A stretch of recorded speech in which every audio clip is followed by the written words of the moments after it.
Latest news ਸਭ ਤੋਂ ਪਹਿਲਾਂ ਆਪਣੇ ਫੋਨ ਤੇ ਦੇਖਣ ਲਈ ਸਾਡਾ ਚੈਨਲ ਸਬਸਕ੍ਰਾਈਬ ਕਰੋ ਅਤੇ ਨੋਟੀਫਿਕੇਸ਼ਨ ਦੇ ਲਈ ਬੈਲ ਆਈਕਨ ਜ਼ਰੂਰ ਦਬਾਓ।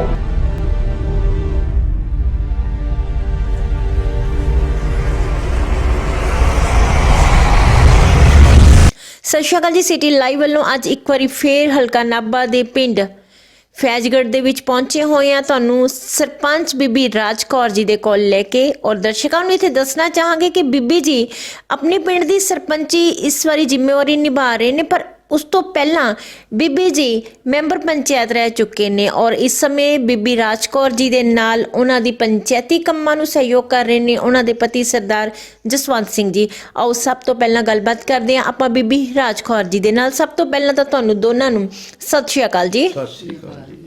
ਬੀਬੀ ਰਾਜ ਕੌਰ ਜੀ, ਜੇਕਰ ਆਪਾਂ ਗੱਲ ਕਰੀਏ ਤੁਹਾਡੇ ਪਿੰਡ ਦੀ ਤੇ ਉਸ ਤੋਂ ਪਹਿਲਾਂ ਗੱਲ ਕਰਾਂਗੇ ਤੁਹਾਡੀ ਸਰਪੰਚੀ ਦੀ। ਤੁਹਾਡੇ ਪਿੰਡ ਵਾਸੀਆਂ ਨੇ ਜਦੋਂ ਤੁਹਾਨੂੰ ਸਰਪੰਚੀ ਦੇ ਨਾਲ ਮਾਣ ਬਖਸ਼ਿਆ ਤਾਂ ਉਸ ਦਿਨ ਤੁਸੀਂ ਕਿਹੋ ਜਿਹਾ ਮਹਿਸੂਸ ਕਰ ਰਹੇ ਸੀ? ਜੀ ਮੈਂ ਬਹੁਤ ਖੁਸ਼ੀ ਮਹਿਸੂਸ ਕਰ ਰਹੀ ਸਾਂ ਕਿਉਂਕਿ ਮੈਨੂੰ ਪਿੰਡ ਦਿਆਂ ਨੇ ਮੇਰੇ ਤੇ ਭਰੋਸਾ ਕਰਕੇ ਮੈਨੂੰ ਸਰਪੰਚੀ ਦਾ ਮਾਣ ਬਖਸ਼ਿਆ ਜੀ। ਔਰ ਕਿੰਨੀਆਂ ਵੋਟਾਂ ਤੋਂ ਤੁਹਾਡੇ ਪਿੰਡ ਵਾਸੀਆਂ ਨੇ ਤੁਹਾਨੂੰ ਜਿੱਤ ਦਵਾਈ? 418 ਵੋਟਾਂ ਪਾ ਕੇ ਮੈਨੂੰ ਮੇਰੀ ਝੋਲੀ ਵਿੱਚ ਮੈਨੂੰ ਸੇਵਾ ਦਾ ਮੌਕਾ ਦਿੱਤਾ ਮੇਰੇ ਪਿੰਡ ਦਿਆਂ ਨੇ ਜੀ। ਆਓ ਆਪਾਂ ਗੱਲਬਾਤ ਕਰਦੇ ਹਾਂ ਸਰਦਾਰ ਜਸਵੰਤ ਸਿੰਘ ਜੀ ਦੇ ਨਾਲ ਪਿੰਡ ਫੈਜ਼ਗੜ੍ਹ ਦੇ ਸੰਬੰਧ ਵਿੱਚ। ਜਸਵੰਤ ਜੀ, ਆਪਾਂ ਤੁਹਾਡੇ ਨਾਲ ਪਿੰਡ ਦੀ ਗੱਲ ਕਰਨ ਤੋਂ ਪਹਿਲਾਂ ਨਾ ਇੱਕ ਤੁਹਾਡਾ ਦਿਲ ਦਾ ਇੱਕ ਸਵਾਲ ਪੁੱਛਣਾ ਚਾਹਾਂਗੇ। ਸਰਪੰਚੀ ਦੀ ਜੇਕਰ ਗੱਲ ਕਰੀਏ ਤਾਂ ਜਿਹੜੀ ਸਰਪੰਚੀ ਹੈ ਇਹ ਮਰਦ ਪ੍ਰਧਾਨ ਸਮਾਜ ਦੀ ਮੁੱਛ, ਦੋਨੋਂ ਮੁੱਛਾਂ ਨੂੰ ਜਦੋਂ ਵੱਟ ਦੇ ਕੇ ਤੁਰਦੇ ਨੇ, ਉਹ ਫੀਲਿੰਗ ਲੈਣ ਵਾਲੀ ਸਰਪੰਚੀ ਹੈ। ਔਰ ਤੁਹਾਡੇ ਫੇਸ ਦੀ ਸਮਾਈਲ ਦੱਸਦੀ ਹੈ ਕਿ ਮੈਂ ਤੁਹਾਡੇ ਤੋਂ ਤੁਹਾਡੇ ਦਿਲ ਦਾ ਸਵਾਲ ਪੁੱਛ ਲਿਆ। ਔਰ ਜਦੋਂ ਬੀਬੀ ਜੀ ਦੇ ਨਾਮ ਤੇ ਤੁਹਾਡਾ ਪਿੰਡ ਮਹਿਲਾ ਰਿਜ਼ਰਵ ਆਇਆ ਤੇ ਬੀਬੀ ਜੀ ਦੇ ਨਾਮ ਤੇ ਸਰਪੰਚੀ ਦੀ ਮੋਹਰ ਲੱਗੀ ਤਾਂ ਤੁਹਾਨੂੰ ਕਿਹੋ ਜਿਹਾ ਮਹਿਸੂਸ ਹੋਇਆ? ਕੋਈ ਇਹੋ ਜੀ ਗੱਲ ਨਹੀਂ ਸੀ ਜੀ, ਬਹੁਤ ਵਧੀਆ ਮਾਣ ਵਾਲੀ ਗੱਲ ਸੀ। ਚਲੋ ਸੇਵਾ ਮੈਂ ਤਾਂ ਬਹੁਤ ਦੇਰ ਤੋਂ ਕਰਦਾ ਆ ਰਿਹਾ ਜੀ, 2000 ਤਕਰੀਬਨ 4-5 ਤੋਂ। ਨਹੀਂ, ਮੇਰਾ ਤੁਹਾਨੂੰ ਸਵਾਲ ਇਹ ਹੈ ਕਿ ਤੁਹਾਨੂੰ ਕਿਹੋ ਜਿਹਾ ਮਹਿਸੂਸ ਹੋਇਆ ਕਿ ਬੀਬੀ ਜੀ ਦੇ ਨਾਮ ਦੇ ਉੱਤੇ ਸਰਪੰਚੀ ਦੀ ਸਟੈਂਪ ਲੱਗ ਗਈ? ਨਹੀਂ ਜੀ, ਮੈਨੂੰ ਕੋਈ ਇਹੋ ਜਿਹਾ ਮਹਿਸੂਸ ਨਹੀਂ ਸੀ ਹੋਇਆ ਕਿਉਂਕਿ ਸਾਡਾ ਦੋਨਾਂ ਜੀਆਂ ਦੇ ਵਿੱਚ ਪਿਆਰ ਬਹੁਤ ਹੈ ਜੀ। ਅੱਜ ਤੱਕ ਕੋਈ ਝਗੜਾ ਨਹੀਂ, ਕੋਈ ਕੁਛ ਨਹੀਂ, ਬਹੁਤ ਵਧੀਆ ਅਸੀਂ ਤਰੀਕੇ ਨਾਲ ਆਪਣਾ, ਅਸੀਂ ਤਕਰੀਬਨ ਘਰ ਦੇ ਵਿੱਚ 9 ਜੀਆਂ ਜੀ, ਇੱਕ ਛੱਤ ਹੇਠ ਰਹਿ ਰਹੇ ਹਾਂ ਜੀ ਅਸੀਂ। ਮਾਤਾ ਜੀ ਸਾਡੇ ਨਾਲ ਨੇ ਤੇ ਇਸੇ ਸਬੰਧ ਦੇ ਵਿੱਚ ਹੀ ਸਾਡੇ ਕੋਲ ਤਕਰੀਬਨ ਪੂਰਾ ਆਪਣਾ ਘਰ ਦਾ ਗੁਜ਼ਾਰਾ ਚੱਲ ਰਿਹਾ ਹੈ। ਤੇ ਫਿਰ ਵੀ ਲੋਕਾਂ ਨੇ ਸਾਨੂੰ ਇੰਨਾ ਵੱਡਾ ਪਿੰਡ ਛੱਡ ਕੇ 820 ਵੋਟਾਂ ਨੇ ਜੀ ਤਕਰੀਬਨ, ਤਾਂ ਸਾਨੂੰ ਲੋਕਾਂ ਨੇ ਚੁਣਿਆ ਕਿਉਂਕਿ ਵਧੀਆ ਸੋਚ ਵਾਲੇ ਬੰਦੇ ਨੂੰ ਹੀ ਸਰਪੰਚ ਬਣਨਾ ਚਾਹੀਦਾ ਹੈ, ਜਿਹੜਾ ਕਿ ਦਿਨ ਭਰ ਰਾਤ ਲੋਕਾਂ ਦੀ ਸੇਵਾ ਕਰ ਸਕੇ। ਅਸੀਂ ਕਿਸੇ ਵੀ ਟਾਈਮ ਕੋਈ ਵੀ ਆਦਮੀ ਸਾਡੇ ਨਾਲ ਕੋਈ ਗੱਲਬਾਤ ਕਰਨ ਨੂੰ ਤਿਆਰ ਹੁੰਦਾ, ਜਦੋਂ ਅਸੀਂ ਉਸੇ ਟਾਈਮ ਹੀ, ਚਾਹੇ ਅੱਧੀ ਰਾਤ ਹੈ ਚਾਹੇ ਦਿਨ ਹੈ, ਆ ਕੇ ਕੋਈ ਬੈਲ ਮਾਰ ਦੇਵੇ, ਕੋਈ ਸਾਨੂੰ ਟੈਲੀਫੋਨ ਕਰ ਦੇਵੇ, ਕਿਸੇ ਮਹਿਲਾ ਨੂੰ ਕੋਈ ਤਕਲੀਫ ਹੈ, ਰਾਤ ਨੂੰ ਡਿਲੀਵਰੀ ਹੈ, ਕੁਛ ਹੈ, ਅਸੀਂ ਦਿਨ ਭਰ ਰਾਤ ਸੇਵਾ 'ਚ ਹਾਂ ਜੀ। ਆਪਾਂ ਤੁਹਾਡੀ ਸੇਵਾ ਤੁਸੀਂ ਕਿਸ ਤਰ੍ਹਾਂ ਨਿਭਾ ਰਹੇ ਉਸ ਸੰਬੰਧ 'ਚ ਵੀ ਗੱਲ ਕਰਦੇ ਹਾਂ। ਪਹਿਲਾਂ ਆਪਾਂ ਗੱਲ ਕਰ ਲਈ ਤੁਹਾਡੇ ਨਾਲ ਬੀਬੀ ਜੀ ਦੀ ਸਰਪੰਚੀ ਨੂੰ ਲੈ ਕੇ, ਤੇ ਤੁਸੀਂ ਆਪਣੇ ਸ਼ਬਦਾਂ ਦੇ ਵਿੱਚ ਦੱਸਿਆ ਕਿ ਤੁਹਾਡਾ ਜਿਹੜੇ ਜੁਆਇੰਟ ਫੈਮਿਲੀ ਆ, ਔਰ ਵਧੀਆ ਗੱਲ ਹੈ, ਬਹੁਤ ਹੀ ਜ਼ਿਆਦਾ ਵਧੀਆ ਗੱਲ ਹੈ ਕਿ ਅੱਜ ਦੇ ਸਮੇਂ ਵੀ ਤੁਸੀਂ ਜੁਆਇੰਟ ਫੈਮਿਲੀ ਵਿੱਚ ਰਹਿ ਰਹੇ ਹੋ। ਔਰ ਜੇਕਰ ਆਪਾਂ ਗੱਲ ਕਰੀਏ ਬੀਬੀ ਜਸਵੰਤ ਕੌਰ ਜੀ ਦੀ ਮੈਂਬਰ ਪੰਚਾਇਤਾਂ ਦੀ, ਤੇ ਇਸ ਸਮੇਂ ਬੀਬੀ ਜੀ ਦੀ ਪੰਚਾਇਤ ਦੇ ਵਿੱਚ ਮਹਿਲਾ ਮੈਂਬਰ ਪੰਚਾਇਤ ਕਿੰਨੇ ਆ? 2 ਨੇ ਜੀ। ਇੱਕ ਤਾਂ ਕਰਮਜੀਤ ਕੌਰ ਹੈ ਐਸਸੀ ਚੋਂ ਜੀ, ਇੱਕ ਸਾਡੇ ਜਰਨਲ ਚੋਂ ਹੈ ਬੀਬੀ ਸੁਖਵਿੰਦਰ ਕੌਰ ਜੀ, ਉਹ ਸਾਡੇ ਚਾਚੀ ਜੀ ਨੇ, ਸਾਡੇ ਪਰਿਵਾਰ ਚੋਂ ਹੀ ਨੇ। ਔਰ ਤੁਹਾਡੇ ਪਿੰਡ ਦੀ ਪੰਚਾਇਤੀ ਜ਼ਮੀਨ ਕਿੰਨੀ ਹੈ?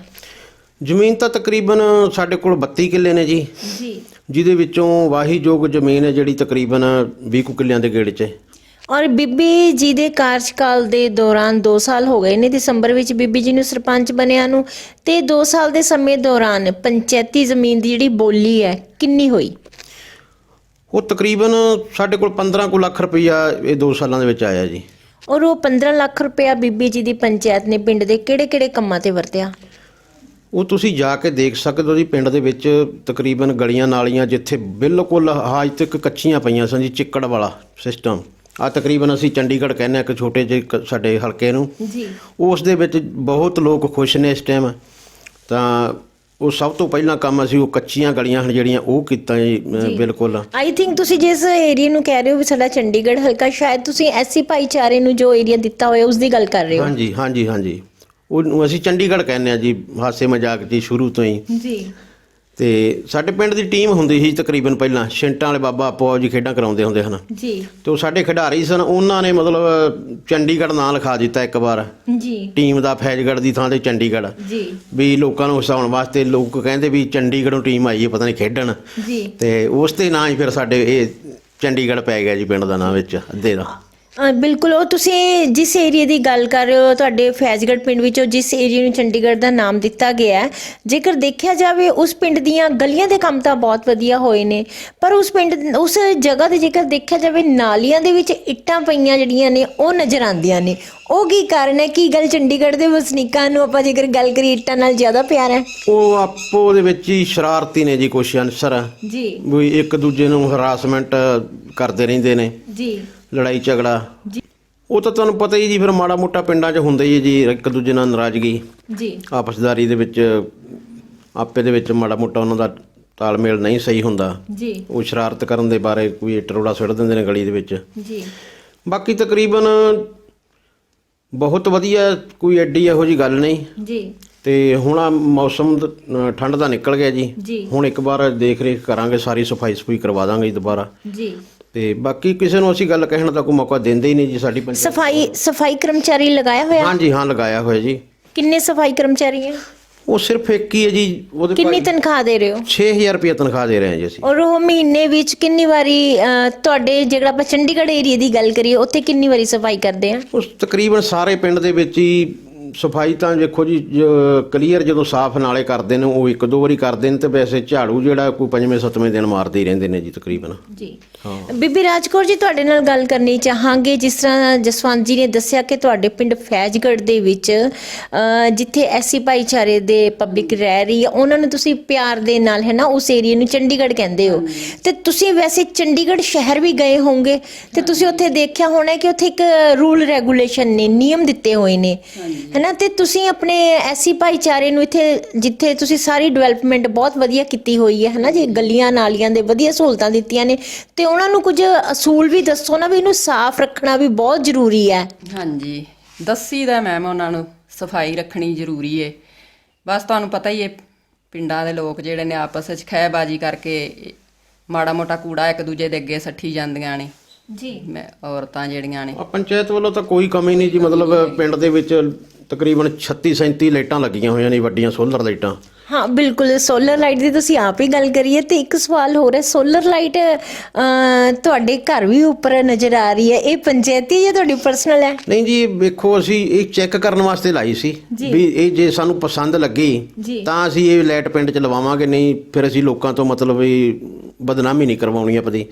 ਇਹ ਚੈੱਕ ਕਰਨ ਵਾਸਤੇ ਲਾਈ ਸੀ। ਫਿਰ ਉਹ ਪੰਚਾਇਤ ਮੈਂਬਰ ਕਹਿਣ ਲੱਗੇ ਵੀ ਫਿਰ ਸਟਾਰਟਿੰਗ ਸਰਪੰਚ ਸਾਹਿਬ ਦੇ ਘਰ ਤੋਂ ਹੀ ਕਰੋ, ਵੀ ਸਰਪੰਚ ਦੇ ਘਰ ਵੀ ਲਾਈਟ ਜ਼ਰੂਰੀ ਹੈ ਫਿਰ, ਤੇ ਇਸ ਕਰਕੇ ਲਵਾਈ ਸੀ ਜੀ। ਕਿੰਨੇ ਵਧੀਆ ਗੱਲ ਹੈ ਨਾ, ਜਿੱਥੇ ਸਾਡੇ ਪੰਜਾਬ ਦੇ ਨੌਜਵਾਨਾਂ ਨੂੰ ਕਿਹਾ ਜਾਂਦਾ ਜਾਂ ਸਾਡੇ ਪੰਜਾਬ ਨੂੰ ਬਦਨਾਮ ਕੀਤਾ ਜਾਂਦਾ ਹੈ, ਜਾਂ ਆਪਾਂ ਗੱਲ ਕਰੀਏ ਕਿ ਸਾਡੇ ਪਿੰਡ ਦੇ ਸਰਪੰਚ ਭਾਈਚਾਰੇ ਦੇ ਲਈ ਕਿਹਾ ਜਾਂਦਾ ਆ ਕਿ ਇਹ ਜਦੋਂ ਇਹਨਾਂ ਤੋਂ ਕੋਈ ਗੱਲ ਪੁੱਛੋ ਨਾ ਤੇ ਉਸ ਦਾ ਜਵਾਬ ਝੂਠ ਦਿੰਦੇ ਨੇ। ਪਰ ਜਿਉਂਦੀ ਜਾਗਦੀ ਮਿਸਾਲ ਹੈ ਪਿੰਡ ਫੈਜ਼ਗੜ੍ਹ ਤੋਂ ਬੀਬੀ ਰਾਜਕੌਰ ਜੀ ਦੇ ਹਸਬੈਂਡ ਜਸਵੰਤ ਸਿੰਘ ਜੀ, ਜਿਨ੍ਹਾਂ ਨੇ ਸਾਫ਼ ਸ਼ਬਦਾਂ ਦੇ ਵਿੱਚ ਸੋਲਰ ਲਾਈਟ ਦੇ ਲਈ ਸੱਚ ਦੱਸਿਆ। ਔਰ ਸਾਨੂੰ ਤੁਹਾਡੀ ਇਹ ਗੱਲ ਬਹੁਤ ਹੀ ਵਧੀਆ ਲੱਗੀ, ਕਿਉਂਕਿ ਨੋ ਡਾਊਟ ਜੇਕਰ ਤੁਹਾਡੀ ਜਗ੍ਹਾ ਤੇ ਕੋਈ ਹੋਰ ਹੁੰਦਾ ਸ਼ਾਇਦ ਉਸ ਦਾ ਜਵਾਬ ਕੁਝ ਹੋਰ ਹੋਣਾ ਸੀ। ਤੇ ਤੁਸੀਂ ਆਪਣੇ ਪਿੰਡ ਦੇ ਵਿੱਚ ਜਦੋਂ ਇਹ ਸੋਲਰ ਲਾਈਟ ਚੈੱਕ ਕਰ ਲਈ, ਤੁਹਾਨੂੰ ਲੱਗਿਆ ਵੀ ਸਭ ਕੁਝ ਓਕੇ ਹੈ, ਤੇ ਤੁਸੀਂ ਬੀਬੀ ਰਾਜਕੌਰ ਜੀ ਨੇ ਆਪਣੇ ਪਿੰਡ ਦੇ ਵਿੱਚ ਕਿੰਨੀਆਂ ਸੋਲਰ ਲਾਈਟ ਲਗਵਾਈਆਂ? ਅਸੀਂ ਤਕਰੀਬਨ ਪਿੰਡ ਦੇ ਵਿੱਚ 36 ਲਾਈਟਾਂ ਲਵਾਈਆਂ ਨੇ ਜੀ। ਹਾਂ, ਜਿਨ੍ਹਾਂ ਦਾ ਕਿ ਬਹੁਤ ਹੀ ਵਧੀਆ ਪਿੰਡ ਦੇ ਵਿੱਚ ਚਾਨਣ ਹੈ। ਸ਼ਾਮ ਨੂੰ ਤਕਰੀਬਨ 6:30-7 ਵਜੇ ਆ ਕੇ ਦੇਖੋ ਤਾਂ ਤਕਰੀਬਨ ਚੰਡੀਗੜ੍ਹ ਹੀ ਲੱਗਦਾ ਜੀ ਸਾਡਾ ਪਿੰਡ, ਅਸੀਂ ਤਾਂ ਕਹਾਂਗੇ। ਤੇ ਇਹ ਸੋਲਰ ਲਾਈਟ ਪੰਚਾਇਤੀ ਫੰਡ ਵਿੱਚੋਂ ਜਾਂ ਐਮਪੀ ਫੰਡ? ਇਹ ਐਮਪੀ ਫੰਡ ਦੇ ਵਿੱਚੋਂ ਵੀ ਲੱਗੀਆਂ ਨੇ ਜੀ, ਤਾਂ ਤਕਰੀਬਨ 8 ਕੁ ਲਾਈਟਾਂ ਅਸੀਂ ਜਿਹੜੀਆਂ ਨੇ ਆਪਣੇ ਫੰਡ ਚੋਂ ਲਵਾਈਆਂ ਨੇ ਜੀ। ਔਰ ਜੇਕਰ ਗੱਲ ਕੀਤੀ ਜਾਵੇ 2022 ਦੀ, 2022 ਬਹੁਤ ਹੀ ਨਜ਼ਦੀਕ ਹੈ। ਔਰ ਗੱਲ ਕੀਤੀ ਜਾਵੇ ਤੁਹਾਡੇ ਕੈਬਨਿਟ ਮੰਤਰੀ ਦੀ, ਕੈਬਨਿਟ ਮੰਤਰੀ 2017 ਤੋਂ ਬਾਅਦ ਤੁਹਾਡੇ ਪਿੰਡ ਕਿੰਨੀ ਵਾਰੀ ਆਏ? ਤਕਰੀਬਨ ਜਦੋਂ ਵੀ ਸਾਨੂੰ ਲੋੜ ਪੈਂਦੀ ਜੀ ਅਸੀਂ ਉਹਨਾਂ ਨਾਲ ਫੋਨ ਤੇ ਸੰਪਰਕ ਕਰਦੇ ਹਾਂ, ਤਾਂ ਮਤਲਬ ਜ਼ਰੂਰ ਸਾਡੇ ਸਾਹਮਣੇ ਪੇਸ਼ ਹੁੰਦੇ ਨੇ ਆ ਕੇ, ਜੋ ਵੀ ਸਾਡੀ ਕੋਈ ਰਾਏ ਮਸ਼ਵਰਾ ਉਹ ਸੁਣਦੇ ਨੇ ਜੀ ਸਾਡੀ। ਔਰ ਜਦੋਂ ਬੀਬੀ ਰਾਜਕੌਰ ਜੀ ਦੇ ਕੋਲ ਪਿੰਡ ਦੀ ਸਰਪੰਚ ਦੀ ਜ਼ਿੰਮੇਵਾਰੀ ਨਹੀਂ ਸੀ, ਉਸ ਤੋਂ ਪਹਿਲਾਂ ਜਦੋਂ ਤੁਸੀਂ ਖੁਦ ਪਿੰਡ 'ਚ ਵਿਚਰਦੇ ਸੀ ਤਾਂ ਤੁਹਾਨੂੰ ਪਿੰਡ ਦੇ ਵਿੱਚ ਕਮੀਆਂ ਨਜ਼ਰ ਆਉਂਦੀਆਂ ਹੋਣਗੀਆਂ। ਤੇ ਉਹ ਕਿਹੜੀਆਂ-ਕਿਹੜੀਆਂ ਕਮੀਆਂ ਨੇ ਜਿਹੜੀ ਤੁਹਾਨੂੰ ਉਸ ਸਮੇਂ ਨਜ਼ਰ ਆਉਂਦੀਆਂ ਸੀ ਔਰ ਹੁਣ ਬੀਬੀ ਰਾਜਕੌਰ ਜੀ ਦੇ ਕਾਰਜਕਾਲ ਦੇ ਦੌਰਾਨ ਉਹ ਕਮੀਆਂ ਖਤਮ ਕਰੋਗੇ? ਹਾਂਜੀ ਹਾਂ, ਅਸੀਂ ਬਹੁਤ ਜਿਵੇਂ ਸੋਲਰ ਲਾਈਟਾਂ ਲੱਗ ਗਈਆਂ ਜੀ, ਇੱਕ ਪਿੰਡ ਦੇ ਵਿੱਚ ਬੈਂਚ ਰੱਖੇ ਨੇ ਜੀ ਪਬਲਿਕ ਦੇ ਬੈਠਣ ਵਾਸਤੇ। ਉਹ ਤਕਰੀਬਨ ਅਸੀਂ 80 ਬੈਂਚ ਲਿਆਂਦੇ ਨੇ ਜੀ ਆਪਣੇ ਪਿੰਡ ਦੇ ਵਿੱਚ, ਜਿਹੜੇ ਕਿ ਹਾਲ ਦੀ ਘੜੀ ਅੱਜ ਤੱਕ ਕਿਸੇ ਸਰਪੰਚ ਨੇ ਨਾ ਕੋਈ ਬੈਂਚ ਨਾ ਕੋਈ ਲਾਈਟ, ਇਹ ਬਿਲਕੁਲ ਪ੍ਰਬੰਧ ਹੈ ਨਹੀਂ ਸੀ। ਔਰ ਗੁਰਦੁਆਰਾ ਸਾਹਿਬ ਦੇ ਵਿੱਚ ਵੀ ਸਾਡਾ ਬਹੁਤ ਵਧੀਆ ਸਹਿਯੋਗ ਹੈ ਜੀ। ਜੋ ਵੀ ਅਸੀਂ ਮਤਲਬ ਕਮੇਟੀ ਨੂੰ ਕਹਿ ਦਈਏ ਸਰਪੰਚੀ ਦੇ ਤੌਰ ਤੇ ਵੀ ਤੁਸੀਂ ਆਹ ਵੀ ਕੰਮ ਜ਼ਰੂਰੀ ਕਰੋ, ਕਿਉਂਕਿ ਮੈਂ ਪਹਿਲਾਂ ਗੁਰਦੁਆਰਾ ਸਾਹਿਬ ਦਾ ਖਜ਼ਾਨਚੀ ਰਹਿ ਚੁੱਕਿਆ ਜੀ ਤਕਰੀਬਨ 10 ਸਾਲ ਲਗਾਤਾਰ। ਇਹ ਜਿਸ ਟਾਈਮ ਅਸੀਂ ਸਰਪੰਚੀ ਜਿੱਤੀ ਹੈ ਜੀ, ਉਸ ਤੋਂ ਬਾਅਦ ਫਿਰ ਮੈਂ ਸੋਚਿਆ ਜੀ ਇੰਨੀਆਂ ਜ਼ਿੰਮੇਵਾਰੀਆਂ ਨਹੀਂ ਨਿਭਾਈਆਂ ਜਾਣੀਆਂ। ਫਿਰ ਮੈਂ ਤਕਰੀਬਨ ਕਮੇਟੀ ਅਸੀਂ ਨਵੀਂ ਬਣਾਈ ਜੀ। ਜਿਹੜੇ ਆਪਣੇ ਰਿਟਾਇਰ ਫੌਜੀ ਸਨ ਜੀ, ਫੌਜੀਆਂ ਦੀ ਕਮੇਟੀ ਬਣਾਤੀ ਜੀ। ਫਿਰ ਅਸੀਂ ਰਿਟਾਇਰ ਫੌਜੀਆਂ ਦੀ ਗੁਰਦੁਆਰਾ ਸਾਹਿਬ ਦੀ ਜੀ। ਤੇ ਫਿਰ ਉਹਨਾਂ ਨੂੰ ਅਸੀਂ ਆਪਣਾ ਖਜ਼ਾਨਚੀ ਦਾ ਜਿਹੜਾ ਅਹੁਦਾ ਸੀ ਉਹ ਅਸੀਂ ਸੌਂਪ ਦਿੱਤਾ ਜੀ ਉਹਨਾਂ ਨੂੰ। ਤੇ ਹੋਰ ਕਿਹੜੇ-ਕਿਹੜੇ ਕੰਮ ਨੇ ਜਿਨ੍ਹਾਂ ਨੂੰ ਹੁਣ ਤੁਸੀਂ ਬੀਬੀ ਰਾਜਕੌਰ ਜੀ ਦੇ ਕਾਰਜਕਾਲ ਦੌਰਾਨ ਪੂਰਾ ਕਰਵਾਓਗੇ? ਹੁਣ ਤਕਰੀਬਨ ਜਿਵੇਂ ਸਾਡੇ ਸ਼ਮਸ਼ਾਨ ਘਾਟ 'ਚ ਕੰਮ ਚੱਲ ਰਿਹਾ ਜੀ, ਗੇਟ ਦੇ ਸਾਹਮਣੇ ਤਕਰੀਬਨ ਇੱਟ ਲਗਾਈ ਹੈ ਜੀ 5-6 ਹਜ਼ਾਰ। ਔਰ ਸ਼ੈੱਡ ਟੁੱਟਿਆ ਪਿਆ ਜੀ, ਉਹ ਸ਼ੈੱਡ ਰਿਪੇਅਰ ਦਾ ਸੀ, ਆ ਮਹੀਨੇ ਦੇ ਵਿੱਚ ਸ਼ੈੱਡ ਰਿਪੇਅਰ ਹੋ ਜਾਣਾ ਜੀ। ਔਰ ਬੁਰਜੀਆਂ ਬਣੀਆਂ ਹੋਈਆਂ ਨੇ ਜੀ ਦਿਵਾਲੇ ਦਰਖਤਾਂ ਦੇ ਜੀ, ਉਹ ਵੀ ਟੁੱਟ ਗਈਆਂ ਨੇ ਜੀ, ਉਹਨਾਂ ਨੂੰ ਦੁਬਾਰਾ ਤੋਂ ਮੁਕੰਮਲ ਕੀਤਾ ਜਾਣਾ ਹੈ ਜੀ। ਤੇ ਜਿੰਨੇ ਵੀ ਤਕਰੀਬਨ ਕੰਮ ਨੇ ਪਿੰਡ ਦੇ ਵਿੱਚ, ਸਾਨੂੰ ਹੁਣ ਤਕਰੀਬਨ ਮੰਤਰੀ ਜੀ ਸਾਹਿਬ ਨੇ ਗ੍ਰਾਂਟ ਦੇਤੀ ਔਰ ਹੋਰ ਵੀ ਸਾਨੂੰ ਆਉਣ ਦੀ ਸੰਭਾਵਨਾ ਹੈ ਜੀ। ਵੀ ਅਸੀਂ ਤਕਰੀਬਨ ਯਾਨੀ ਕਿ ਅਗਲੇ ਸਾਲ ਅਸੀਂ ਲੋਕਾਂ ਨੂੰ ਪੁੱਛਿਆ ਕਰਾਂਗੇ ਵੀ ਕੰਮ ਦੱਸੋ ਕੀ ਕਰਵਾਉਣਾ ਪਿੰਡ ਦੇ ਵਿੱਚ। ਤੁਸੀਂ ਆਪਣੇ ਸ਼ਬਦਾਂ ਦੇ ਵਿੱਚ ਦੱਸਿਆ ਕਿ ਅਗਲੇ ਸਾਲ ਤੁਸੀਂ ਪੁੱਛਿਆ ਕਰੋਗੇ ਕਿ ਪਿੰਡ ਦੇ ਵਿੱਚ ਕੰਮ ਕੀ ਕਰਵਾਉਣਾ ਹੈ। ਤੇ ਤੁਸੀਂ ਜਰਾ ਇੱਥੇ ਇੱਕ ਚਾਨਣਾ ਹੋਰ ਪਾਓ, ਤੁਹਾਡੇ ਪਿੰਡ ਦੇ ਵਿੱਚ ਕੱਚੇ ਘਰ ਕਿੰਨੇ ਬਣਨ ਵਾਲੇ ਆ? ਕੱਚੇ ਘਰ ਤਾਂ ਤਕਰੀਬਨ ਮੈਮ ਬਹੁਤ ਘੱਟ ਨੇ ਜੀ। ਹੁਣ ਸਾਰੇ ਮਿਹਨਤੀ ਲੋਕ ਨੇ ਜੀ ਸਾਡੇ ਪਿੰਡ ਦੇ। ਨਹੀਂ, ਫਿਰ ਵੀ ਅਪਰੋਕਸੀਮੇਟਲੀ ਕਿੰਨੇ ਹੋ ਸਕਦੇ ਨੇ ਘੱਟ ਤੋਂ ਘੱਟ? ਕੋਈ ਪੁਰਾਣੇ ਮਕਾਨ ਵੈਸੇ ਨਾ ਖੜੇ ਹੋਣ ਜੀ, ਵੀ ਵੈਸੇ ਤਾਂ ਤਕਰੀਬਨ ਹਰੇਕ ਨੇ ਪੱਕੇ ਪਾਏ ਹੋਏ ਨੇ ਜੀ। ਤੁਹਾਡੇ ਕਹਿਣ ਤੋਂ ਭਾਵ ਤੁਹਾਡੇ ਪਿੰਡ ਦੇ ਵਿੱਚ ਕੋਈ ਕੱਚਾ ਘਰ ਨਹੀਂ ਹੋ ਸਕਦਾ? ਨਹੀਂ ਜੀ। ਤੇ ਤੁਸੀਂ ਜਾਣੂ ਹੋ ਇਸ ਗੱਲ ਤੋਂ ਕਿ ਲੇਟੈਸਟ ਹੁਣ ਸਾਡੇ ਮੁੱਖ ਮੰਤਰੀ ਕੈਪਟਨ ਅਮਰਿੰਦਰ ਸਿੰਘ ਜੀ ਨੇ ਅਨਾਉਂਸ ਕੀਤਾ ਹੈ ਕਿ ਪਿੰਡਾਂ ਦੇ ਵਿੱਚ ਜਿੰਨੇ ਵੀ ਕੱਚੇ ਘਰ ਨੇ ਉਹ ਕਰੀਬ 2 ਤੋਂ ਲੈ ਕੇ 3 ਲੱਖ ਦੇ ਵਿੱਚ ਉਹਨਾਂ ਨੂੰ ਗ੍ਰਾਂਟ ਦੇ ਕੇ ਉਹਨਾਂ ਨੂੰ ਪੱਕਾ ਕੀਤਾ ਜਾਵੇ। ਹਾਂ ਜੀ, ਜੇ ਕਿਤੇ ਇਦਾਂ ਨਾ ਹੋਵੇ ਵੀ ਜਾਂ ਫਿਰ ਤੁਸੀਂ ਕਹੋ ਵੀ ਸਾਡੇ ਪਿੰਡ ਦੇ ਵਿੱਚ ਕੱਚੇ ਘਰ ਹੈਗੇ ਆ ਜੀ। ਨਹੀਂ ਜੀ, ਨਹੀਂ। ਪਤਾ ਕੀ ਜੀ, ਮੈਂ ਜਿਵੇਂ ਤੁਹਾਨੂੰ ਪਹਿਲਾਂ ਵੀ ਕਿਹਾ ਵੀ ਤਕਰੀਬਨ ਕੋਈ ਹੀ ਉਹ ਜਿਨ੍ਹਾਂ ਨੇ ਮਤਲਬ ਵੀ ਪੁਰਾਣਾ ਸ਼ੈੱਡ ਕੋਈ ਡੰਗਰਾਂ ਵਾਸਤੇ ਰੱਖ ਲਿਆ ਜੀ, ਵੀ ਆਪਣੀ ਰਿਹਾਇਸ਼ ਵਾਸਤੇ ਯਾਨੀ ਕਿ ਪੱਕਾ ਬਣਵਾ ਹੀ ਲਿਆ ਤਕਰੀਬਨ ਜੀ। ਹਾਂ, ਤੇ ਜੇ ਕਿਸੇ ਨੂੰ ਭਾਈ ਜ਼ਰੂਰਤ ਹੈ ਉਹ ਸ਼ੈੱਡ ਜਿਹੜੇ ਡੰਗਰਾਂ ਵਾਸਤੇ ਵੀ ਪੈਸੇ ਦਿੰਦੇ ਨੇ ਜੀ, ਫਿਰ ਉਹ ਅਸੀਂ ਉਸ ਸਾਈਡ ਤੋਂ ਲੈ ਲਾਂਗੇ ਜੀ। ਓਕੇ। ਜਸਵੰਤ ਸਿੰਘ ਜੀ, ਇਹ ਦੱਸੋ ਤੁਹਾਡੇ ਪਿੰਡ ਦੇ ਵਿੱਚ ਨਸ਼ੇ ਦੇ ਕੀ ਹਾਲਾਤ ਨੇ? ਨਹੀਂ ਜੀ, ਸਾਡੇ ਪਿੰਡ ਦੇ ਵਿੱਚ ਕੋਈ ਖਾਸ ਨਸ਼ਾ ਨਹੀਂ ਜੀ ਹੈਗਾ। ਚਿੱਟਾ ਹੈ? ਨਹੀਂ ਜੀ, ਨਹੀਂ, ਬਿਲਕੁਲ ਨਹੀਂ। ਔਰ ਤੁਹਾਡੇ ਪਿੰਡ ਦੇ ਵਿੱਚ ਲੜਕੇ ਔਰ ਲੜਕੀਆਂ ਖੇਡਾਂ ਦੇ ਵਿੱਚ ਔਰ ਪੜ੍ਹਾਈ ਵਿੱਚ, ਇਹਨਾਂ ਦੋਨਾਂ ਵਿੱਚੋਂ ਕੌਣ ਮੱਲਾ ਮਾਰਦਾ ਹੈ?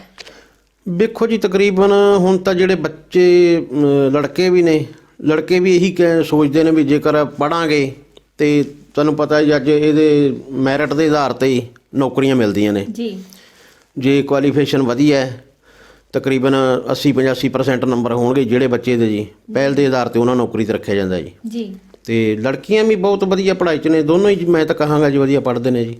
ਔਰ ਤੁਹਾਡੇ ਪਿੰਡ ਦੇ ਵਿੱਚ ਮਨਰੇਗਾ ਦੇ ਕਾਰਡ ਕਿੰਨੇ ਬਣੇ ਹੋਏ ਆ? ਮਨਰੇਗਾ ਦੇ ਕਾਰਡ ਤਕਰੀਬਨ ਮੇਰੇ ਜੀ 125 ਕੁ ਦੇ ਕਰੀਬ ਹੈਗੇ ਨੇ। ਔਰ ਇਸ ਵਕਤ ਮਨਰੇਗਾ ਦਾ ਕੰਮ ਚੱਲ ਰਿਹਾ? ਹਾਂਜੀ, ਚੱਲ ਰਿਹਾ ਜੀ, ਬਹੁਤ ਵਧੀਆ ਕੰਮ ਚੱਲ ਰਿਹਾ। ਔਰ ਜੇਕਰ ਆਪਾਂ ਹੁਣ ਗੱਲ ਕਰੀਏ 14ਵੇਂ ਵਿੱਤ ਕਮਿਸ਼ਨ ਦੀ ਔਰ ਕੇਂਦਰ ਸਰਕਾਰ ਨੇ 15ਵੇਂ ਵਿੱਤ ਕਮਿਸ਼ਨ ਦੀ ਵੀ ਰਕਮ ਦਿੱਤੀ ਹੈ, ਤੁਹਾਨੂੰ ਇਹ ਦੋਨੋਂ ਰਕਮਾਂ ਆ ਗਈਆਂ? ਹਾਂਜੀ, ਆ ਗਈਆਂ ਨੇ ਜੀ। ਬੀਬੀ ਰਾਜਕੌਰ ਜੀ ਦੀ ਪੰਚਾਇਤ ਨੂੰ ਕਿੰਨੀ ਰਕਮ ਆਈ ਹੈ? ਇਹ ਸਾਨੂੰ 14ਵੇਂ ਵਿੱਤ ਦਾ ਤਾਂ ਆ ਗਿਆ ਸੀ ਤਕਰੀਬਨ 6.5 ਲੱਖ ਰੁਪਈਆ ਜੀ। ਤੇ 15ਵੇਂ ਵਿੱਤ ਦਾ ਹੁਣ ਸਾਨੂੰ 3,18,000 ਰੁਪਈਆ ਹਾਲ ਦੀ ਘੜੀ ਪਹਿਲੀ ਕਿਸ਼ਤ ਪਹੁੰਚੀ ਹੈ ਔਰ ਦੂਸਰੀ ਕਿਸ਼ਤ ਸਾਨੂੰ ਉਮੀਦ ਹੈ ਵੀ ਮਾਰਚ-ਅਪ੍ਰੈਲ 'ਚ ਪਹੁੰਚ ਜਾਂਦੀ ਹੈ। ਔਰ ਜੇਕਰ ਆਪਾਂ ਗੱਲ ਕਰੀਏ ਤੁਹਾਡੇ ਐਮਐਲਏ ਸਾਹਿਬ ਦੀ, ਜੋ ਤੁਹਾਡੇ ਮੌਜੂਦਾ ਕੈਬਨਿਟ ਮੰਤਰੀ ਵੀ ਨੇ, ਉਹਨਾਂ ਨੇ ਹੁਣ ਤੱਕ ਆਪਣੇ ਫੰਡ ਵਿੱਚੋਂ ਪਿੰਡ ਨੂੰ ਕੀ ਦਿੱਤਾ? ਆਪਣੇ ਫੰਡ ਦੇ ਵਿੱਚੋਂ ਤਕਰੀਬਨ ਹੁਣ ਉਹਨਾਂ ਨੇ ਸਾਨੂੰ 7,62,000 ਰੁਪਈਆ ਜਿਹੜਾ ਜੀ ਹੁਣ ਅਨਾਉਂਸ ਕੀਤਾ, ਸਾਡਾ ਸਿੱਧਾ ਉਹਨਾਂ ਨੇ ਖਾਤੇ 'ਚ ਪਾਇਆ ਜੀ। ਤੇ ਬਾਕੀ ਆਉਣ ਵਾਲੇ ਕਿਹੜੇ ਕੰਮ ਲਈ? ਉਹ ਜਿਸ ਕੰਮ ਤੇ ਮਰਜ਼ੀ ਲਾਓ ਜੀ ਪ੍ਰਪੋਜ਼ਲ ਉਹਨਾਂ ਕਹਿਤੀ ਠੀਕ ਹੈ ਵੀ ਕਿਸੇ ਵੀ ਕੰਮ 'ਚ ਤੁਸੀਂ ਲਾ ਸਕਦੇ ਹੋ। ਅਸੀਂ ਹੁਣ ਸਾਡੇ ਪਿੰਡ ਕੰਮ ਚੱਲ ਰਿਹਾ ਜੀ ਗਲੀਆਂ ਨਾਲੀਆਂ ਦਾ ਵੀ, ਜੀ ਤੇ ਸ਼ਮਸ਼ਾਨ ਘਾਟ ਦਾ ਕੰਮ ਕਰਾ ਰਹੇ ਹਾਂ ਜੀ। ਜੀ ਤਾਂ ਜਿਹੜੇ ਵੀ ਕੰਮ ਸਾਨੂੰ ਅੱਗੇ ਨਜ਼ਰ ਆਉਂਦੇ ਨੇ ਜੀ ਅਸੀਂ ਉਹੀ ਕੰਮ ਕਰਵਾਵਾਂਗੇ ਜੀ। ਤੁਸੀਂ ਪਹਿਲਾਂ ਤਾਂ ਜਿਹੜੀਆਂ ਗਲੀਆਂ ਨਾਲੀਆਂ ਕਰਵਾਈਆਂ, ਜਿਹੜੇ ਤੁਸੀਂ ਆਪਣੇ ਪਿੰਡ ਦਾ ਜਿਸ ਏਰੀਆ ਨੂੰ ਚੰਡੀਗੜ੍ਹ ਕਹਿੰਦੇ ਹੋ ਐਸੀ ਭਾਈਚਾਰੇ ਦਾ ਏਰੀਆ, ਤੇ ਹੁਣ ਜਿਹੜੀਆਂ ਤੁਸੀਂ ਗਲੀਆਂ ਨਾਲੀਆਂ ਲਈ ਕਹਿ ਰਹੇ ਹੋ ਵੀ ਤੁਹਾਨੂੰ ਮੰਤਰੀ ਸਾਹਿਬ ਨੇ ਗ੍ਰਾਂਟ ਦਿੱਤੀ ਹੈ, ਉਹ ਜਨਰਲ ਭਾਈਚਾਰੇ ਦੇ ਉਧਰ ਕਿੰਨੀਆਂ ਗਲੀਆਂ ਨੇ ਜਿਹੜੀਆਂ ਬਣਨ ਵਾਲੀਆਂ ਪਈਆਂ? ਉਧਰ ਤਾਂ ਤਕਰੀਬਨ ਇੱਕ ਗਲੀ ਹੈ ਜੀ। ਜੀ ਉਹ ਤੁਸੀਂ ਸ਼ਾਇਦ ਅੱਜ ਪਿੰਡ ਦਾ ਦੌਰਾ ਕੀਤਾ ਹੋਣਾ, ਦੇਖਿਆ ਹੋਣਾ ਵੀ ਉਹਨੂੰ ਪਟਾਈ ਕਰ ਰਹੇ ਨੇ ਜੀ। ਜੀ ਤੇ ਫਿਰਨੀ ਬਹੁਤ ਵਧੀਆ ਬਣੀ ਹੋਈ ਹੈ ਜੀ। ਜੀ ਹਾਂ, ਜਿਹੜੀ ਵੀ ਰਕਮ ਸਾਨੂੰ ਆਉਂਦੀ ਹੈ ਜੀ ਉਹ ਪਿੰਡ ਦੇ ਵਿੱਚ ਸਭ ਤੋਂ ਪਹਿਲਾਂ ਤਾਂ ਦੇਖੋ ਜੀ ਪਿੰਡ ਦੀ ਸਫਾਈ ਜ਼ਰੂਰੀ ਹੈ, ਗਲੀਆਂ ਨਾਲੀਆਂ ਜ਼ਰੂਰੀ ਨੇ, ਕਿਉਂਕਿ ਜਿਹੜੇ ਲੋਕ ਡੇਰਿਆਂ ਤੇ ਰਹਿ ਰਹੇ ਨੇ ਜੀ ਉਹ ਤਾਂ ਤਕਰੀਬਨ ਹੁਣ ਤੱਕ ਕੱਚੇ ਹੀ ਰਸਤੇ ਨੇ ਜੀ। ਜੀ ਔਰ ਜਿਵੇਂ ਹੁਣ ਅੱਗੇ ਗ੍ਰਾਂਟ ਆਏਗੀ ਜਾਂ ਇਸ ਫੰਡ 'ਚੋਂ ਕੋਈ ਪੈਸਾ ਬਚਦਾ ਹੈ ਉਹ ਹਿੱਸੇ ਵਰਤੀ ਹਰੇਕ ਡੇਰੇ ਦੇ ਘਰਾਂ ਦੇ ਮੂਹਰੇ ਵੀ ਜਿੰਨੀ ਕੋਈ ਸਾਡੇ ਤੋਂ ਪਹੁੰਚ ਹੋਈ ਉਹ ਅਸੀਂ ਉਹਨਾਂ ਦੀ ਵੀ ਸੇਵਾ ਜ਼ਰੂਰ ਕਰਾਂਗੇ ਜੀ। ਤੇ ਜਸਵੰਤ ਸਿੰਘ ਜੀ, ਪਿੰਡ ਫੈਜ਼ਗੜ੍ਹ ਦੇ ਵਿੱਚ ਸੀਵਰੇਜ ਤਾਂ ਪਿਆ ਹੋਇਆ? ਨਹੀਂ ਜੀ, ਨਹੀਂ, ਸੀਵਰੇਜ ਹੈ ਨਹੀਂ ਸਾਡੇ ਪਿੰਡ। ਤੇ ਤੁਹਾਡੇ ਬੀਬੀ ਰਾਜ ਕੌਰ ਜੀ ਦੀ ਜਿਹੜੀ ਪੰਚਾਇਤ ਆ ਉਹਨੇ ਸੀਵਰੇਜ ਬਾਰੇ ਕਿਉਂ ਨਹੀਂ ਵਿਚਾਰ ਕੀਤਾ? ਸੀਵਰੇਜ ਤਕਰੀਬਨ ਪਿੰਡਾਂ ਦੇ ਵਿੱਚ ਚੱਲਦਾ ਨੇ ਜੀ। ਦਰਅਸਲ ਜਿਹੜੀ ਕਹਾਣੀ ਹੈ ਜੀ, ਲੋਕ ਸ਼ਹਿਰਾਂ ਦੇ ਵਸਨੀਕ ਕੁਝ ਹੋਰ ਚੀਜ਼ ਨੇ, ਪਿੰਡਾਂ ਦੇ ਕੁਝ ਹੋਰ ਨੇ ਜੀ, ਤਾਂ ਗੱਲ ਬਣਦੀ ਨਹੀਂ ਜੀ। ਬੜਾ ਹੀ ਦੁੱਖ ਹੋਇਆ ਅੱਜ ਇਹ ਚੀਜ਼ ਦੇਖ ਕੇ ਕਿ ਸੀਵਰੇਜ ਦੀ ਜਦੋਂ ਗੱਲ ਆਂਦੀ ਹੈ ਤੇ ਜਸਵੰਤ ਸਿੰਘ ਜੀ ਨੇ ਜੋ ਗੱਲ ਕਹੀ ਹੈ ਇਹੋ ਇਕੱਲੇ ਨਹੀਂ ਹੈ ਕਹਿਣ ਵਾਲੇ ਕਿ ਪਿੰਡਾਂ ਵਿੱਚ ਸੀਵਰੇਜ ਕਾਮਯਾਬ ਨਹੀਂ ਹੈ। ਇਹ ਸਾਡੇ ਸਾਹਮਣੇ ਇਹੋ ਜਵਾਬ ਪਹਿਲਾਂ ਵੀ ਕਈ ਪਿੰਡਾਂ ਵਿੱਚੋਂ ਆਇਆ ਹੈ। ਜਸਵੰਤ ਜੀ, ਤੁਸੀਂ ਇਹ ਦੱਸੋਗੇ ਕਿ ਜਦੋਂ ਸ਼ਹਿਰ ਦੇ ਵਿੱਚ ਸੀਵਰੇਜ ਕਾਮਯਾਬ ਹੈ ਤਾਂ ਪਿੰਡ ਵਿੱਚ ਕੀ ਕਾਰਨ ਹੈ? ਪਿੰਡ ਦੇ ਵਿੱਚ ਤਕਰੀਬਨ ਇਸ ਤਰ੍ਹਾਂ ਜੀ ਕੋਈ ਇੰਨਾ ਹੀ ਕੋਈ ਵਧੀਆ ਲੋਕਾਂ ਦੀ ਸੋਚ ਨਹੀਂ ਹੈਗੀ ਜੀ। ਪਾਣੀ ਜਿਹੜਾ ਗਲੀਆਂ ਨਾਲੀਆਂ ਦਾ ਉਹ ਤਾਂ ਵੀ ਕਹਿ ਦਿੰਦੇ ਚਲੋ ਖੇਤਾਂ 'ਚ ਜਿੱਧਰ ਨੂੰ ਚਿੱਤ ਕਰਦਾ ਵੀ ਲੰਘ ਜਾਂਦਾ ਹੈ ਜੀ। ਤੇ ਜਿਹੜਾ ਵੀ ਜਿਵੇਂ ਘਰਾਂ ਦੇ ਵਿੱਚ ਹੀ ਲਿਫਾਫੇ ਸਾਡੇ ਹੁਣ ਵਹਿਣੀਆਂ ਜੀ ਸੱਟੀ ਆਉਂਦੇ ਨੇ ਜੀ। ਸ਼ਹਿਰਾਂ ਦੇ ਲੋਕ ਤਾਂ ਇੱਕ ਥਾਂ ਬਾਹਰ ਇਕੱਠਾ ਕਰਕੇ ਸੱਟ ਦਿੰਦੇ ਨੇ, ਚਲੋ ਆਉਂਦੇ ਨੇ ਕਮੇਟੀ ਵਾਲੇ ਉਹ ਲੱਦ ਕੇ ਲੈ ਜਾਂਦੇ ਨੇ ਜੀ। ਤਾਂ ਇੱਥੇ ਮਤਲਬ ਕੋਈ ਪਿੰਡਾਂ 'ਚ ਇਹੀ ਮਾਹੌਲ ਠੀਕ ਨਹੀਂ ਹੈਗਾ ਜੀ। ਫਿਰ ਹੁਣ ਵੀ ਤੁਸੀਂ ਦੇਖਿਆ ਹੋਣਾ ਕਿਤੇ ਸਾਡੇ ਪਿੰਡ ਦੇ ਵਿੱਚ ਕਈ ਥਾਵਾਂ 'ਤੇ ਲਿਫਾਫੇ ਕੂੜਾ ਕਰਕਟ ਵਿੱਚ ਬਹਿਣੀਆਂ ਸਿੱਟਦੇ ਨੇ। ਸਾਡੀ ਜਿਹੜੀ ਉਹ ਕਰਮਚਾਰੀ ਏ ਰੱਖੀ ਹੋਈ ਉਹ ਕਈ ਵਾਰੀ ਜ਼ਿਕਰ ਕਰਦੀ ਵੀ ਬਹੁਤ ਘਰਾਂ ਦੇ ਵਿੱਚ ਨੁਕਸਾਨ ਕਰਦੇ ਨੇ, ਵੀ ਸਾਨੂੰ ਔਖਾ ਹੈ ਸਫਾਈ ਕਰਨੀ। ਤੇ ਤੁਸੀਂ ਪਬਲਿਕ ਨੂੰ ਇਸ ਤੋਂ, ਆਪਣੇ ਪਿੰਡ ਦੀ ਪਬਲਿਕ ਨੂੰ ਇਸ ਤੋਂ ਜਾਣੂ ਨਹੀਂ ਕਰਵਾ ਰਹੇ, ਉਹਨਾਂ ਨੂੰ ਜਾਗਰੂਕ ਨਹੀਂ ਕਰ ਰਹੇ ਕਿ ਆਪਾਂ ਪਿੰਡ ਦੀ ਸਫਾਈ ਤੋਂ ਭਾਵ ਕੀ ਹੈ? ਬਥੇਰਾ ਕਹੀਦਾ ਜੀ ਵੀ ਆਪੋ ਆਪਣੇ ਘਰ ਤੁਸੀਂ ਥੈਲੇ ਲਾਓ, ਉਹਨਾਂ ਦੇ ਵਿੱਚ ਜਿਹੜਾ ਵਾਧੂ ਕੂੜਾ ਕਰਕਟ ਏ ਵੀ ਜਾਂ ਕੋਈ ਲਿਫਾਫੇ ਨੇ ਉਸ ਦੇ ਵਿੱਚ ਪਾ ਕੇ ਰੱਖੋ, ਵੀ 2-4 ਦਿਨ ਬਾਅਦ ਜਦੋਂ ਜੀ ਉਹ ਕਿਤੇ ਭਰ ਜਾਂਦਾ ਹੈ ਜੀ ਤਾਂ ਉਹਨੂੰ ਆਪਾਂ ਜਿਵੇਂ ਵੀ ਕੋਈ ਆਪਣਾ ਨੌਕਰ ਹੈ ਜੇ ਕੋਈ ਆਪਾਂ ਆਪ ਜੀ ਸਾਈਕਲ ਤੇ ਰੱਖੋ ਚਾਹੇ ਕਾਸੇ ਤੇ ਰੱਖੋ ਵੀ। ਵੈਸੇ ਵੀ ਜੇਕਰ ਦੇਖਿਆ ਜਾਵੇ ਘਰ ਘਰ ਚੁੱਲ੍ਹੇ ਬਲਦੇ ਨੇ, ਆਪਾਂ ਇਹ ਜਿਹੇ ਲਿਫਾਫੇ ਤਾਂ ਚੁੱਲ੍ਹੇ ਵਿੱਚ ਵੀ ਫੂਕ ਹੀ ਸਕਦੇ ਹਾਂ। ਕਿਉਂਕਿ ਹੁਣ ਦੇਖਿਆ ਜਾਵੇ ਤਾਂ ਇੱਕ ਪਿੰਡਾਂ ਦੇ ਵਿੱਚ ਮੈਂ ਦੇਖਿਆ ਲੱਗੇ ਕਿ ਗੀਜ਼ਰ ਸਿਸਟਮ ਚੱਲਿਆ ਜਿਸ 'ਚ ਕੂੜਾ ਕਬਾੜ ਸੁੱਟੀ ਜਾਓ, ਆਪੇ ਅੱਗ ਬਲੀ ਜਾਂਦੀ ਹੈ ਤੇ ਪਾਣੀ ਗਰਮ ਹੋਈ ਜਾਂਦਾ। ਹਾਂਜੀ ਹਾਂ, ਹੁਣ ਲੋਕ ਗੀਜ਼ਰ ਤਾਂ ਬਣਾਏ ਨੇ ਪਰ ਹੁਣ ਕੋਈ ਯੂਜ਼ ਕਰਦੇ ਨੇ ਕਈ ਨਹੀਂ ਕਰਦੇ ਜੀ। ਹਾਂਜੀ। ਸਿਟੀ ਲਾਈਵ ਚੈਨਲ ਕੰਨਿਓ ਪਿੰਡ ਫੈਜ਼ਗੜ੍ਹ ਦੇ ਵਸਨੀਕਾਂ ਨੂੰ ਅਸੀਂ ਇਹ ਬੇਨਤੀ ਕਰਨਾ ਚਾਹਾਂਗੇ ਕਿ ਤੁਹਾਡਾ ਪਿੰਡ ਬਹੁਤ ਹੀ ਖੂਬਸੂਰਤ ਹੈ, ਕੋਈ ਜ਼ਿਆਦਾ ਵੱਡਾ ਪਿੰਡ ਨਹੀਂ ਹੈ, ਤੁਹਾਡਾ ਛੋਟਾ ਜਿਹਾ ਦੀਵਾਲੀ ਦੀ ਹਟੜੀ ਵਰਗਾ ਪਿੰਡ ਹੈ ਤੇ ਇਸ ਪਿੰਡ ਦੇ ਵਿੱਚ ਸਿਟੀ ਲਾਈਵ ਦੀ ਟੀਮ ਨੂੰ ਜੋ ਕਮੀ ਨਜ਼ਰ ਆਈ ਹੈ ਉਹ ਸਿਰਫ ਤੇ ਸਿਰਫ ਸਫਾਈ ਦੀ ਕਮੀ ਹੈ। ਔਰ ਜਿਹੜੀਆਂ ਪੰਚਾਇਤਾਂ ਨੇ ਉਹ ਖੁਦ ਘਰ ਘਰ ਜਾ ਕੇ ਸਫਾਈ ਨਹੀਂ ਰੱਖ ਸਕਦੀਆਂ। ਆਪਾਂ ਆਪੋ ਆਪਣੀਆਂ ਦੇਹਲੀਆਂ ਦੀ ਜੇਕਰ ਸਫਾਈ ਰੱਖੀਏ, ਆਪੋ ਆਪਣੀਆਂ ਦੇਹਲੀਆਂ ਤੋਂ ਲਿਫਾਫਿਆਂ ਨੂੰ ਇਕੱਠੇ ਕਰਕੇ ਇੱਕ ਡਸਟਬਿਨ ਵਿੱਚ ਰੱਖੀਏ ਤੇ ਪੰਚਾਇਤ ਤਾਂ ਸਿਰਫ ਉਹਨਾਂ ਡਸਟਬਿਨਾਂ ਨੂੰ ਚੱਕ ਕੇ ਸ਼ਾਮਲਾਟੀ ਜਗ੍ਹਾ ਤੇ ਹੀ ਸੁੱਟ ਸਕਦੀ ਹੈ। ਹਾਂਜੀ ਹਾਂ, ਇਹ ਅਸੀਂ ਪਹਿਲਾਂ ਵੀ ਹੁਣ ਪਿੱਛੇ ਵੀ ਤਕਰੀਬਨ ਘੱਟੋ ਘੱਟ 10 ਟਰਾਲੀਆਂ ਪਿੱਛੇ ਜੋ ਵੀ ਜਿੰਨੇ ਵੀ ਸਰਪੰਚ ਸਨ ਗੌਰ ਨਹੀਂ ਕੀਤੀ, ਕਿਸੇ ਨੇ ਚੱਕੇ ਹੀ ਨਹੀਂ ਜੀ। ਇੱਕ ਥਾਂ ਦੀ ਢੇਰ ਲਾਈ ਆਉਂਦੇ ਹਨ ਜੀ ਪਿੰਡ ਦੇ ਵਿਚਾਲੇ ਦੇ ਸਾਹਮਣੇ। ਉਹ ਅਸੀਂ ਪਿੱਛੇ ਮੈਂ ਤਕਰੀਬਨ ਘੱਟੋ ਘੱਟ JCB ਨਾਲ 10 ਟਰਾਲੀਆਂ ਭਰਾ ਕੇ ਜੀ ਜਿੰਨਾ ਕੂੜਾ ਕਰਕਟ ਸੀ ਲਿਫਾਫੇ ਉਹ ਸਾਰੇ ਅਸੀਂ ਬਾਹਰ ਵਿਹਲੀ ਜਗ੍ਹਾ ਤੇ ਸਿੱਟ ਗਏ ਹਾਂ ਜੀ। ਜਸਵੰਤ ਜੀ, ਆਪਾਂ ਗੱਲਬਾਤ ਹੁਣ ਤੱਕ ਕਰ ਰਹੇ ਸੀਗੇ ਬੀਬੀ ਰਾਜ ਕੌਰ ਜੀ ਦੇ ਪਿੰਡ ਦੀ ਪੰਚਾਇਤ ਦੇ ਬਾਰੇ, ਤੇ ਹੁਣ ਤੁਹਾਡੇ ਨਾਲ ਗੱਲ ਕਰਦੇ ਹਾਂ ਤੁਹਾਡੀ ਪਾਰਟੀ ਦੇ ਸੰਬੰਧ ਵਿੱਚ। ਜੇਕਰ ਦੇਖਿਆ ਜਾਵੇ ਤਾਂ ਸੰਯੁਕਤ ਮੋਰਚਾ ਅੰਦੋਲਨ ਦੇ ਵਿੱਚ MP ਰਵਨੀਤ ਸਿੰਘ ਬਿੱਟੂ ਜੀ ਦੇ ਨਾਲ ਕੁੱਟਮਾਰ ਹੋਈ, ਇਸ ਸੰਬੰਧ ਦੇ ਵਿੱਚ ਤੁਹਾਡਾ ਕੀ ਕਹਿਣਾ ਹੈ? ਬਹੁਤ ਮੰਦਭਾਗੀ ਘਟਨਾ ਜੀ। ਵੈਸੇ ਇੱਕ MP ਨਾਲ ਧੱਕਾ ਹੋਣਾ ਕੋਈ ਵਧੀਆ ਗੱਲ ਨਹੀਂ। ਜੇ ਕਿਤੇ ਬਿੱਟੂ ਦੀ ਥਾਂ ਤੇ ਆਪਾਂ ਵੀ ਹੋਈਏ ਜੀ ਤੇ ਆਪਣੇ ਮਨ ਤੇ ਆਵੇਗਾ ਵੀ ਇਹ ਪਬਲਿਕ ਨੇ ਪਤਾ ਨਹੀਂ ਕੋਈ ਸ਼ਰਾਰਤੀ ਅਨਸਰ ਸੀ ਜਾਂ ਕੀ। ਵੇਖੋ ਯੂਨੀਅਨ ਵਾਲੇ ਤਾਂ ਇਹ ਕਹਿ ਰਹੇ ਨੇ ਜੀ ਵੀ ਆਪਣਾ ਸ਼ਾਂਤਮਈ ਢੰਗ ਨਾਲ ਹੀ ਮਤਲਬ ਮਾਹੌਲ ਜਿਹੜਾ ਇਹਨੂੰ ਰੱਖਣਾ ਹੈ। ਔਰ 26 ਤਰੀਕ ਨੂੰ ਹੀ ਕੱਲ੍ਹ ਉਹਨਾਂ ਐਲਾਨ ਕੀਤਾ ਵੀ ਕਿਸੇ ਨੇ ਵੀ ਕੋਈ ਸ਼ਰਾਰਤ ਨਹੀਂ ਕਰਨੀ, ਵੀ ਬਹੁਤ ਸ਼ਾਂਤਮਈ ਢੰਗ ਨਾਲ ਆਪਾਂ ਜਿਹੜਾ ਅੰਦੋਲਨ ਹੈ ਉਹਨੂੰ ਚਲਾਉਣਾ ਹੈ। ਔਰ ਜੇਕਰ ਆਪਾਂ ਗੱਲ ਕਰੀਏ ਬੀਬੀ ਰਾਜ ਕੌਰ ਜੀ ਦੇ ਪੰਚਾਇਤ ਦੀ, ਤਾਂ ਬੀਬੀ ਰਾਜ ਕੌਰ ਜੀ ਦੇ ਪਿੰਡ ਫੈਜ਼ਗੜ੍ਹ ਵਿੱਚੋਂ ਸੰਯੁਕਤ ਮੋਰਚਾ ਅੰਦੋਲਨ ਲਈ ਕਿੰਨੀ ਜਨਤਾ ਪਹੁੰਚੀ ਹੋਈ ਹੈ? ਇਹ ਤਕਰੀਬਨ ਇੱਕ ਟਰਾਲੀ ਤਾਂ ਸਾਡੇ ਪਹਿਲਾਂ ਗਈ ਹੈ ਜੀ ਸ਼ੁਰੂ ਤੋਂ ਹੀ। ਪਿਛਲੇ ਮਹੀਨੇ ਜਦੋਂ 27 ਤਰੀਕ ਨੂੰ ਬਾਰਡਰ ਤੋੜ ਕੇ ਗਏ ਨੇ ਜੀ, ਤਾਂ ਤਕਰੀਬਨ ਕੱਲ੍ਹ ਵੀ ਸਾਡੇ ਪਿੰਡੋਂ 24 ਤਰੀਕ ਨੂੰ ਤਕਰੀਬਨ 100 ਬੰਦਾ ਗਿਆ ਜੀ 2 ਟਰਾਲੀਆਂ ਦੇ ਵਿੱਚ ਜੀ। ਤੇ ਆਪਣਾ ਰਾਸ਼ਨ ਪਾਣੀ ਨਾਲ ਲੈ ਕੇ ਗਏ ਨੇ। ਉੱਥੇ ਤਕਰੀਬਨ ਘੱਟੋ ਘੱਟ ਕੋਈ ਪਤਾ ਨਹੀਂ ਜੀ 15 ਦਿਨ 20 ਦਿਨ ਜਿੰਨਾ ਵੀ ਟਾਈਮ ਲੱਗਿਆ ਉਹਨਾਂ ਤੋਂ ਵੀ ਲਾ ਕੇ ਆਉਣਗੇ ਜੀ। ਔਰ ਪੰਚਾਇਤ ਦੀ ਅਗਵਾਈ ਦੇ ਵਿੱਚ ਗਏ ਨੇ ਜੀ। ਔਰ ਸਿਟੀ ਲਾਈਵ ਚੈਨਲ ਦੇ ਜ਼ਰੀਏ ਤੁਸੀਂ ਤੁਹਾਡੇ MLA ਸਰਦਾਰ ਸਾਧੂ ਸਿੰਘ ਧਰਮਸਰੋਤ ਜੀ ਨੂੰ ਪਿੰਡ ਦੇ ਕਿਹੜੇ ਕੰਮ ਲਈ ਤੁਹਾਨੂੰ ਹੋਰ ਗ੍ਰਾਂਟ ਚਾਹੀਦੀ ਹੈ, ਇੱਕ ਸੁਨੇਹਾ ਦਿਓ। ਹੁਣ ਤਾਂ ਸਾਡੀ ਇੱਕੋ ਹੀ ਬੇਨਤੀ ਹੈ ਜੀ ਮੰਤਰੀ ਸਾਹਿਬ ਨੂੰ ਵੀ ਇੱਕ ਤਾਂ ਸਾਡਾ ਪੰਚਾਇਤ ਘਰ ਬਹੁਤ ਚਿਰ ਤੋਂ ਖੰਡਰ ਹੋਇਆ ਪਿਆ ਹੈ ਜੀ, ਵੀ ਘੱਟੋ ਘੱਟ ਵੀ ਸਾਨੂੰ ਪੰਚਾਇਤ ਘਰ ਬਣਾਉਣ ਵਾਸਤੇ 20-25 ਲੱਖ ਰੁਪਈਆ ਮਿਲਣਾ ਜ਼ਰੂਰੀ ਹੈ। ਕਿਉਂਕਿ ਜਿਹਦੇ ਨਾਲ ਸਾਡੇ ਪਿੰਡ ਦੀ ਪਬਲਿਕ ਬਹੁਤ ਹੀ ਖੁਸ਼ ਹੋ ਜਾਏਗੀ। ਕਿਉਂਕਿ ਸਾਡਾ ਤਕਰੀਬਨ ਪਿੰਡ ਜਿਹੜਾ ਜੀ ਜ਼ਿਆਦਾ ਕਾਂਗਰਸੀ ਵੋਟਰ ਨੇ ਜੀ, ਤੇ ਕਾਂਗਰਸੀ ਵੋਟਰ ਹੋਣ ਦੇ ਨਾਂ 'ਤੇ ਜਦੋਂ ਸਾਡੇ ਪਿੰਡ ਦੇ ਵਿੱਚ ਵਿਕਾਸ ਹੋਇਆ ਹੋਏਗਾ ਤਾਂ ਅਸੀਂ ਮੰਤਰੀ ਸਾਹਿਬ ਨੂੰ ਪਹਿਲਾਂ ਵੀ ਬੇਨਤੀ, ਮੈਂ ਪ੍ਰਚਾਰਕ ਹਾਂ ਜੀ, ਮੈਂ ਬਹੁਤ ਜਦੋਂ ਵੀ ਮੰਤਰੀ ਸਾਹਿਬ ਆਉਂਦੇ ਨੇ ਮੈਂ ਆਪ ਪ੍ਰਚਾਰ ਕਰਦਾ। ਮੈਂ ਇੱਕ ਦੇ ਨਾਲ ਧੰਨਵਾਦ ਵੀ ਉਹਨਾਂ ਦਾ ਕਰਦੇ ਹਾਂ, ਮੰਗਾਂ ਵੀ ਉਹ ਵੀ ਮੰਗਦੇ ਆ ਉਹਨਾਂ ਤੋਂ। ਤਾਂ ਹੁਣ ਵੀ ਅਸੀਂ ਉਹਨਾਂ ਨੂੰ ਇਹੀ ਬੇਨਤੀ ਕਰਾਂਗੇ ਜਦੋਂ ਵੀ ਕਿਤੇ ਆਏ, ਤੇ ਪਹਿਲਾਂ ਵੀ ਜੇ ਕੱਲ੍ਹ ਵੀ 26 ਜਨਵਰੀ ਨੂੰ ਝੰਡਾ ਲਹਿਰਾਉਣ ਆਪ ਆਏ ਤਾਂ ਉਹਨਾਂ ਨੂੰ ਦੁਬਾਰਾ ਕਹਾਂਗੇ ਵੀ ਸਾਡੇ ਪਿੰਡ ਵਾਸਤੇ ਘੱਟੋ ਘੱਟ ਵੀ ਸਾਡਾ ਸੰਗਰੂਰ ਦੀ ਹੱਦ ਤੇ ਪਿੰਡ ਪੈਂਦਾ ਜੀ। ਇਹ ਅੱਗੇ ਸਾਡੇ ਨਾਲ ਲੱਗਦਾ ਸੰਗਰੂਰ ਜ਼ਿਲ੍ਹਾ ਹੈ ਜੀ। ਤੇ ਅਸੀਂ ਭਵਾਨੀਗੜ੍ਹ ਹਲਕਾ ਸ਼ੁਰੂ ਹੋ ਜਾਂਦਾ। ਹਾਂਜੀ। ਤੇ ਅਸੀਂ ਪਹਿਲਾਂ ਵੀ ਉਹਨਾਂ ਨੂੰ ਕਹਿ ਚੁੱਕੇ ਹਾਂ ਜੀ ਵੀ ਅਸੀਂ ਹੱਦ ਤੇ ਬੈਠੇ ਹਾਂ, ਵੀ ਸਾਡੇ ਪਿੰਡ ਵੱਲ ਨਜ਼ਰ ਜ਼ਰੂਰ ਰੱਖਿਆ ਕਰੋ, ਵੀ ਵੋਟਾਂ ਜਿੰਨੀਆਂ ਮਰਜ਼ੀ ਲਓ ਸਾਡੇ ਤੋਂ। ਤੇ ਹੁਣ ਵੀ ਅਸੀਂ ਇਹੀ ਅਰਜ਼ ਕਰਾਂਗੇ ਵੀ ਸਾਨੂੰ ਤਕਰੀਬਨ 20-25 ਲੱਖ ਰੁਪਈਆ ਪੰਚਾਇਤ ਘਰ ਸਾਡਾ ਬਹੁਤ ਵਧੀਆ ਜਿਹੜਾ ਕਿ ਬਣ ਜਾਏਗਾ, ਫਿਰ ਉਹਦੇ ਨਾਲ ਸਾਡੇ ਪਿੰਡ ਨੂੰ ਸਹੂਲਤ ਹੋ ਜਾਏਗੀ ਜੀ ਵਧੀਆ। ਔਰ ਤੁਹਾਡੇ ਪਿੰਡ ਦੇ ਵਿੱਚ ਨੌਜਵਾਨਾਂ ਨੂੰ ਔਰ ਬੱਚਿਆਂ ਨੂੰ ਖੇਡ ਗਰਾਊਂਡ ਦੀ ਕੀ ਸੁਵਿਧਾ? ਖੇਡ ਗਰਾਊਂਡ ਸਾਡੇ ਕੋਲ ਬਣਿਆ ਹੋਇਆ ਜੀ ਵਧੀਆ ਸਟੇਡੀਅਮ ਅਸੀਂ ਆਪ ਬਣਾਇਆ ਸੀ। ਅਸੀਂ 3-4 ਵਾਰੀ ਪਹਿਲਾਂ ਤਕਰੀਬਨ 2014-15 ਦੇ ਵਿੱਚ ਵੀ ਇਹ ਸਾਧੂ ਸਿੰਘ ਦੀ ਫੋਟੋ ਲੱਗੀ ਹੋਈ ਉੱਪਰ ਇਹ ਖੇਡਾਂ ਜੀ ਸਾਡੇ ਪਿੰਡ ਆਏ ਨੇ, ਬਹੁਤ ਵਧੀਆ ਟੂਰਨਾਮੈਂਟ ਅਸੀਂ ਕਰਵਾਏ ਸਨ ਜੀ। ਔਰ ਅੰਤ ਦੇ ਵਿੱਚ ਸਿਟੀ ਲਾਈਵ ਚੈਨਲ ਦੇ ਜ਼ਰੀਏ ਬੀਬੀ ਰਾਜ ਕੌਰ ਜੀ ਦੇ ਰਾਹੀਂ ਤੁਸੀਂ ਆਪਣੇ ਪਿੰਡ ਵਾਸੀ ਫੈਜ਼ਗੜ੍ਹ ਦੇ ਲੋਕਾਂ ਨੂੰ ਕੀ ਅਪੀਲ ਕਰਨਾ ਚਾਹੋਗੇ?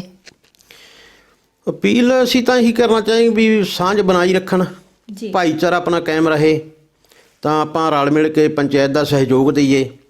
ਨਗਰ ਵਾਸੀਆਂ ਨੂੰ ਇਹੀ ਕਹਾਂਗੇ ਵੀ ਆਪਾਂ ਇੱਕ ਦੂਜੇ ਦਾ ਸਾਥ ਦੇ ਕੇ ਆਪਾਂ ਮੰਤਰੀ ਸਾਹਿਬ ਤੋਂ ਵੱਧ ਗ੍ਰਾਂਟ ਲਿਆ ਸਕਦੇ ਹਾਂ ਪਿੰਡ ਵਾਸਤੇ, ਵੀ ਪਿੰਡ ਦਾ ਜਿਹੜਾ ਵੀ ਨਕਸ਼ਾ ਯਾਨੀ ਕਿ ਬਦਲ ਕੇ ਆਪਾਂ ਦੂਸਰੇ ਕਿਸੇ ਵੀ ਚੈਨਲ ਦੇ ਉੱਤੇ ਪ੍ਰਚਾਰ ਕਰ ਸਕੀਏ ਵੀ ਹਾਂ ਸਾਡਾ ਪਿੰਡ ਜਿਹੜਾ ਵੀ ਅਸੀਂ ਵਿਕਾਸ ਦੇ ਤੌਰ ਤੇ ਬਹੁਤ ਅੱਗੇ ਲਿਆਂਦਾ ਜੀ।